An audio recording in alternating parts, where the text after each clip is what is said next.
Hello my beautiful fragrance family, Dustin here, Fragrance Fan. And before we get started, go ahead and do me a solid and click that like, comment, and subscribe. And don't forget to hit that bell notification so you know every time I upload some new content. For those of you who already support my channel, thank you guys so much for helping me with what I do, because my main goal here is to just keep on pressing out these budget-friendly fragrance reviews. 40-ish and under dollar range. Most of them you're going to find for a lot less than that, and a good number of those you can find in the rack stores.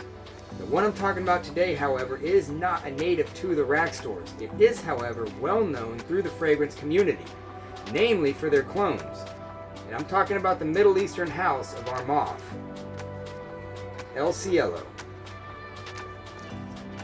I do like the coloration of the bottle. Some of my favorite colors, so I'm partial there. So to me it doesn't look too bad. A little youthful, a little playful. It is, however, very cheaply made, because this cap now comes off very easily, whereas before it used to click on so tight that this cheap plastic thing seemed like it was going to come right off. And the sprayer is hit or miss. Sometimes I get a good spray, sometimes I don't. So what do we get now? Not too bad. But we're talking about the juice and how this thing smells. A lot of people compare this to Invictus, and I get the comparison. It is in that same vein of that aquatic, nice, casual, daytime, summer, semi-sweet type of a freshie. But the difference in this one and Invictus is it utilizes a melon note, there's a bit of vanilla in here, and a touch of powder.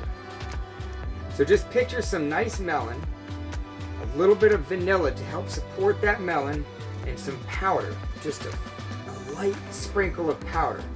And you get that and mix that with Invictus, and you got El Cielo. Of course, a little bit more synthetic because it's not nearly as expensive. We're talking about $27, whereas Invictus is going to be more like $100, depending on where you get it.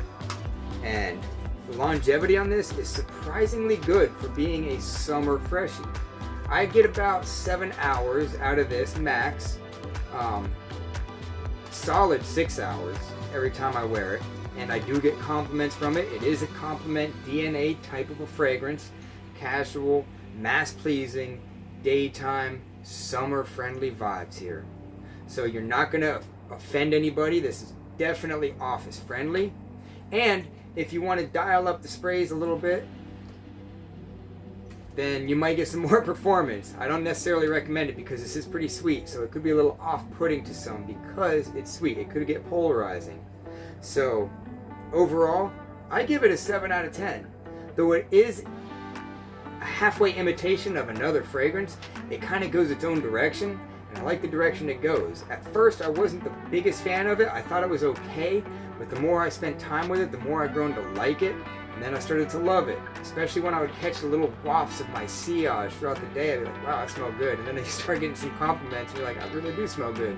So 7 out of 10, solid fragrance. I think I found it on Forever Looks.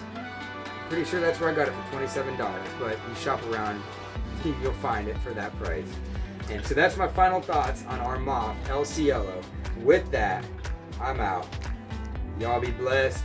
Take care of yourself always. And until next time,